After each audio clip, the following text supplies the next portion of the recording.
And some people may say, oh, well, if you don't like it, just don't adapt, be your authentic self. And well, yeah, like my authentic self is not exactly the most pro-social person a lot of the times. My authentic self wants to be very blunt and direct and sometimes to the point of being offensive and insensitive. And I know from having spent a lot of time in the company of other people that that's not the person that I always want to present as, because I do care about people's feelings. I do care about how I show up socially. I don't really want to mask modulate or adjust my behavior all the time. But what I will say is, like, yes, to some degree, masking can be very destructive, but modulation is sometimes required in certain situations, like slightly adjusting something to adapt to what you know about the situation, about the people, the company you're in. And I think that's a pretty fair compromise, because all social beings selectively self-present in social situations.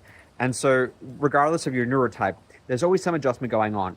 It's just that adjustment is more labor intensive for neurodivergents, because we're not following, or not inherently following, the scripts that are set out for us by neurotypicals, who are the majority in our societies. And because of that, there is incredible pressure, and adaptation is also like necessary. And so for the people who say, just let it go, don't worry about it, be your authentic self, we all know what that results in. We all know what kind of reactions we get to that.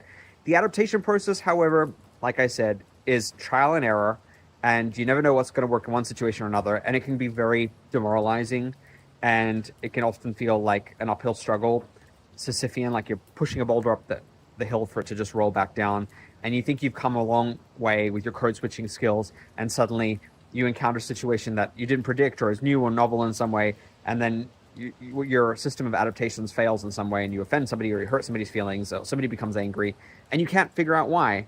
And as proficient as you are in your code switching ability, there'll always be that one situation that will crop up that you didn't see coming, that you didn't know how to adapt for, and feelings will get hurt and people will get upset. And that is the source of the demoralization, is that no matter how hard you try, you're going to get something wrong.